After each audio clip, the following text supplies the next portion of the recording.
आज हम पढ़ेंगे पॉलिटी का एक नया chapter, preamble of the constitution of India. आज हम प्रीएम्बल के प्रोविजंस को डिटेल में देखेंगे। देखते हैं प्रीएम्बल में एग्जैक्टली क्या लिखा हुआ है। We the people of India having solemnly resolved to constitute India into sovereign, socialist, secular, democratic republic and to secure all its citizens justice, social, economic and political, liberty of thought, expression, belief, faith and worship, equality of status and of opportunity, and to promote among them all fraternity, assuring the dignity of the individual and unity and integrity of the nation. In our Constituent Assembly, this 26th day of November 1949, do hereby adopt, enact, and give to ourselves this Constitution. Preamble mainly 4 components की बात करता है। पहला, source. Constitution का source क्या है?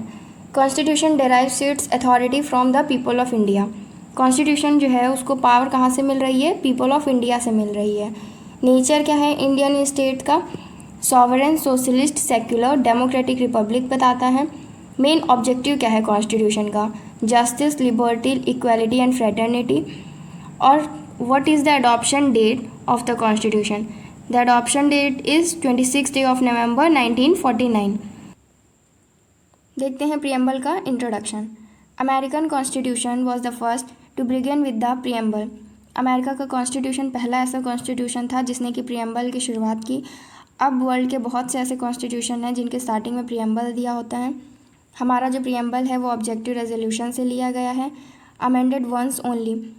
अभी तक के प्रीएम्बल को सिर्फ एक बार अमेंड किया गया है by the 42nd constitutional amendment act, जिसमें कि सोशलिस्ट, सेक्युलर और इंटीग्रिटी वर्ड्स को ऐड किया गया था। Embodies the basic philosophy and fundamental values. Preamble में बेसिक फिलॉसफी और फंडामेंटल वैल्यूज़ दे रखी हैं, जैसे कि political, moral, religious. It contains the grand and noble vision of the constituent assembly, reflect the dreams and aspiration of the founding fathers of the constitution.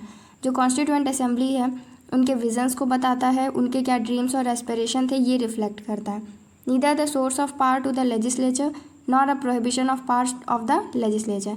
ना ही ये लेजिस्लेचर को पावर देता है, ना ही उनकी पावर पर रोक लगाता है। It is non justiciable, non enforceable in court of law. Preamble was enacted by the Constituent Assembly after the rest of the Constitution was already enacted to ensure its conformity with the Constitution. Preamble को बाकी के Constitution बनाने के बाद में बनाया गया। We the people of India emphasizes that the Constitution is made by and for the Indian people. ये जो वर्ड दिया है Preamble में We the people of India, ये एक तरीके से बताता है कि जो Constitution है वो इंडिया के लोगों के लिए और इंडिया के लोगों के द्वारा बनाया गया है। बात करें प्रीएम्बल के सिग्निफिकेंस की, इसको horoscope of the Indian democratic Republic कहा गया है, philosophy of the constitution, summary of the Indian constitution, identity card of the constitution. ये एक तरीके से जो कॉन्स्टिट्यूशन मेकर्स थे उनके दिमाग में क्या था उस समय ये बताता है। Light for the judiciary to decide the constitutionality of the law. अब प्रीएम्बल के कीवर्ड को डिटेल में देखते हैं। पहला है सॉवरेन। सॉवरेन मतलब है complete independent state, not a dominion of any other country, sovereign in internal and external matters. As a sovereign country, India can acquire a foreign territory or cede a part in favor of any other country. Sovereign का मतलब है कि हमारी जो country है वो complete independent है, किसी भी दूसरी कंट्री का डोमिनियन नहीं है, और हम अपने इंटरनल और एक्सटर्नल मैटर्स को खुद ही डिसाइड करते हैं। और सॉवरेन कंट्री होने के नाते हम किसी भी फॉरेन टेरिटरी को एक्वायर कर सकते हैं या फिर अपनी किसी टेरिटरी को सीड कर सकते हैं, यानी किसी दूसरे देश को देना चाहे तो दे सकते हैं। Then next word is socialist. ये जो वर्ड सोशलिस्ट है ये 42nd अमेंडमेंट एक्ट से जोड़ा गया, पहले से कॉन्स्टिट्यूशन या फिर प्रीएम्बल में मेंशन नहीं था। लेकिन जो सोशलिस्ट वर्ड है ये आर्टिकल 36 से 51 अगर हम पढ़ें तो सोशलिस्ट की एक भावना हमें वहाँ नज़र आती है, लेकिन एक्चुअली वर्ड मेंशन नहीं था, इसलिए 42nd अमेंडमेंट एक्ट के बाद इसको मेंशन कर दिया गया। इंडियन सोशलिज्म जो है वो मार्क्सिज्म और गांधीज़म का मिक्स है। हम डेमोक्रेटिक सोशलिज्म को फॉलो करते हैं और हम मिक्स्ड इकोनॉमिक मॉडल को फॉलो करते हैं, जहाँ पे पब्लिक और प्राइवेट सेक्टर जो है वो एक साथ एग्जिस्ट करते हैं। The next word is secular. Secular word is also added by the 42nd Amendment Act 1976. It is a part of basic structural doctrine. Secular word was implicitly mentioned in Article 25 से 28. Article 25 से 28 में secular word mention नहीं है, लेकिन हाँ वहाँ पे secular state की बात करते हैं आर्टिकल 25 से लेकर 28। उसके बाद 42nd अमेंडमेंट एक्ट आया और सेक्युलर वर्ड को प्रियम्बल में मेंशन कर दिया गया। हम पॉजिटिव सेक्युलरिज्म की बात करते हैं, यानी जितने भी रिलीजन्स हैं इंडिया में वो उनको सेम स्टेटस में रखा जाएगा और स्टेट की तरफ से उनको सेम सपोर्ट दिया जाएगा। Next word is democratic. जो वर्ड डेमोक्रेटिक है ये एक तरीके से डॉक्ट्रिन ऑफ पॉपुलर सॉवरेंटी की बात करता है और कहता है कि जो सुप्रीम पावर है वो लोगों के पास में है। हमने रिप्रेजेंटेटिव पार्लियामेंट्री डेमोक्रेसी को फॉलो किया है, जहाँ पे एग्जीक्यूटिव लेजिस्लेचर को रिस्पॉन्सिबल है। हम पॉलिटिकल, सोशल और इकोनॉमिक डेमोक्रेसी की बात करते हैं। यहाँ पे पीरियोडिक इलेक्शंस होते हैं, रूल ऑफ लॉ को फॉलो किया जाता है, इंडिपेंडेंस जुडिशरी है और एब्सेंस ऑफ डिस्क्रिमिनेशन है सर्टेन ग्राउंड्स पे, और यहाँ पे अडल्ट फ्रेंचाइजी को फॉलो करते हैं। Then next word is republic. Republic में क्या होता है कि जो एग्जीक्यूटिव हेड होते हैं किसी भी कंट्री के वो इलेक्टेड होते हैं। हमारे यहाँ प्रेसिडेंट हैं जिनको हर 5 ईयर्स के बाद ही इलेक्ट किया जाता है इनडायरेक्ट इलेक्शन से। आर्टिकल 54 एंड 55 जो है वो प्रेसिडेंट के इलेक्शन की बात करता है। उसके बाद नेक्स्ट वर्ड है जस्टिस। जस्टिस वर्ड जो है वो रशियन रेवोल्यूशन 1917 से लिया गया है। 3 तरीके की जस्टिस की बात करता है, social, economic and political. Distributive justice देखें तो सोशल जस्टिस और इकोनॉमिक जस्टिस। सोशल जस्टिस मतलब कि सभी सिटीजन्स को इक्वल ट्रीटमेंट दिया जाएगा बिना किसी सोशल डिस्क्रिमिनेशन के, ना ही कोई डिस्क्रिमिनेशन किया जाएगा caste, colour, race, religion, sex के आधार पे, और किसी भी पर्टिकुलर सेक्शन को किसी भी प्रकार का कोई प्रिविलेज नहीं दिया जाएगा। हाँ, जैसे कि बैकवर्ड क्लासेस और वुमेन्स हो गए, उनकी कंडीशन को सुधारने के लिए कुछ स्टेप्स लिए जा सकते हैं। इकोनॉमिक की बात करें तो इकोनॉमिक जस्टिस यानी कि इकोनॉमिक फैक्टर के आधार पे लोगों के साथ डिस्क्रिमिनेशन नहीं किया जाएगा और इनइक्वालिटीज़ को रिमूव किया जाएगा वेल्थ, इनकम और प्रॉपर्टी के बेसिस पे।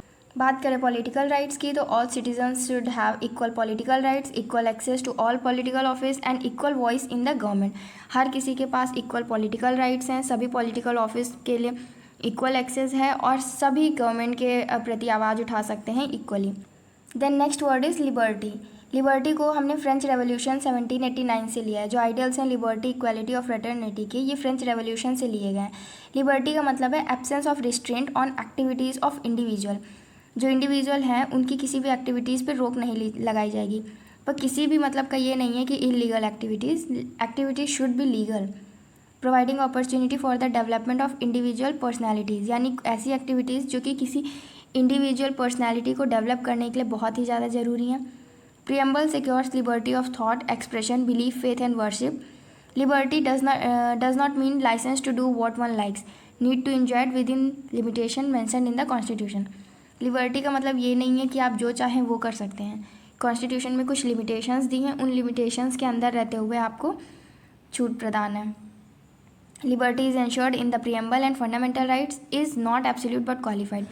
Liberty जो कि प्रियम्बल और फंडामेंटल राइट्स के द्वारा दी गई है वो एब्सोल्यूट नहीं है, यानी ऐसा नहीं है कि आपको हर केस में लिबर्टी है। कुछ ऐसे ग्राउंड्स हो सकते हैं जहाँ पे आपकी लिबर्टी आपसे ली जा सकती है वापस। Then next word is equality. Equality मतलब absence of special privileges to any section of society. किसी भी पर्टिकुलर सेक्शन ऑफ सोसाइटी को कोई भी प्रिविलेजेस नहीं दिए जाएंगे, हर किसी को इक्वली ट्रीट किया जाएगा। Adequate opportunities for all without discrimination, बिना डिस्क्रिमिनेशन के हर किसी को इक्वल अपॉर्चुनिटीज़ दी जाएंगी। Preamble secures equality of status and opportunity. Preamble जो है वो इक्वालिटी ऑफ स्टेटस और अपॉर्चुनिटी की बात करता है। यहाँ पे सिविक इक्वालिटी की बात करें तो आर्टिकल 14, 15, 16, 17, 18 में मेंशन की गई है। Article 14 equality before law, article 15 prohibition of discrimination on the ground of religion, race, caste, sex, place of birth, ये 5 ग्राउंड याद रखिएगा। Article 16 equality of opportunity in public employment, article 17 abolition of untouchability and article 18 abolition of titles. After that political equality, article 325 and 326 political equality की बात करता है। Then economic equality, article 39 equal right to adequate means of livelihood and equal pay for equal work to man and women. यहाँ पे man और women के बीच का discrimination को ख़त्म करने की बात की गई है और दोनों को इक्वल पे किया जाएगा, इसलिए ये इकोनॉमिक इक्वालिटी के अंतर्गत। The next word is fraternity. Fraternity का मतलब होता है भाईचारा। सिंगल सिटीजनशिप का कॉन्सेप्ट है हमारी कंट्री में, जो कि ये प्रमोट करता है कि हम सब एक देश के ही निवासी हैं, कहते हैं ना भाई भाई। तो ये एक तरीके से ब्रदरहुड का सेंस ऑफ ब्रदरहुड प्रमोट करता है। आर्टिकल 51 में फंडामेंटल ड्यूटी दी रखी हैं कि हर सिटीज़न की कुछ ना कुछ ड्यूटी हैं। तो आर्टिकल 51A में फंडामेंटल ड्यूटी है that every citizen to promote harmony and spirit of common brotherhood transcending religious, linguistic and regional sectional diversities, fraternity, dignity of individual and unity and integrity of nation. Dignity of individual is ensured in fundamental right, DPSP and fundamental duties, और unity and integrity of nation embraces both psychological भी, territorial dimension के basis पे भी unity और integrity nation की ensure करता है preamble। फिर एक बहुत बड़ा कॉन्सेप्ट है यूनिटी इन टायरेनिटी। ये क्या कहता है कि हमारे पास लिबर्टी, इक्वालिटी और फ्रेटर्निटी है। अगर लिबर्टी, इक्वालिटी और फ्रेटर्निटी में से किसी एक को भी हटा दिया जाए तो ये बाकी के दो अधूरे हैं। लिबर्टी को हटा देंगे तो इक्वालिटी और फ्रेटर्निटी का कोई मतलब नहीं रह जाएगा। इक्वालिटी हटाएंगे तो लिबर्टी और फ्रेटर्निटी का कोई मतलब नहीं होगा, और अगर फ्रेटर्निटी हटा देंगे तो आपको लिबर्टी और इक्वालिटी दे दी जाए तो भी कोई मतलब नहीं रह जाएगा। इसलिए ये तीनों का एक साथ होना बहुत ज़रूरी। अब एक क्वेश्चन ये है कि क्या प्रीएम्बल कॉन्स्टिट्यूशन का पार्ट है? तो सबसे पहले 1960 में बेरीबेरी यूनियन का केस आता है जिसमें कि सुप्रीम कोर्ट ने कहा कि जो प्रीएम्बल है वो कॉन्स्टिट्यूशन प्रोविजंस के जनरल पर्पस को शो करता है। प्रीएम्बल को हम इंटरप्रिटेशन के लिए यूज़ कर सकते हैं, लेकिन प्रीएम्बल जो है वो कॉन्स्टिट्यूशन का पार्ट नहीं है, ऐसा सुप्रीम कोर्ट ने कहा। लेकिन उसके बाद केशव नंदा भारतीय केस आता है 1973 में जिसमें प्रीएम्बल को कॉन्स्टिट्यूशन का पार्ट कहा गया, और LIC ऑफ इंडिया के केस में भी प्रीएम्बल को integral part of the constitution कहा गया। देन बात करते हैं प्रीएम्बल के अमेंडमेंट की। क्या प्रीएम्बल को अमेंड किया जा सकता है? तो फिलहाल तो अमेंड किया जा सकता है क्योंकि bye the 42nd amendment act preamble को अमेंड किया जा चुका है। लेकिन whether the preamble can be amended और नॉट, ये केशव नंदा भारतीय केस से निकल के आता है। सुप्रीम कोर्ट ने अपना जो डिसीजन दिया था बेरीबेरी यूनियन के केस में कि प्रीएम्बल जो है वो कॉन्स्टिट्यूशन का पार्ट ही नहीं है, तो अगर प्रीएम्बल कॉन्स्टिट्यूशन का पार्ट ही नहीं है तो उसको अमेंड करने का भी सवाल नहीं उठता। लेकिन केशव नंदा भारतीय केस में सुप्रीम कोर्ट ने कहा कि preamble is the part of the constitution, इसीलिए जैसे बाकी प्रोविजंस को अमेंड किया जा सकता है प्रीएम्बल को भी अंडर आर्टिकल 368 अमेंड किया जा सकता है। लेकिन अमेंडमेंट के टाइम पे ये ध्यान रखना चाहिए कि जो बेसिक स्ट्रक्चर डॉक्ट्रिन है वो डिस्ट्रॉय नहीं होनी चाहिए, यानी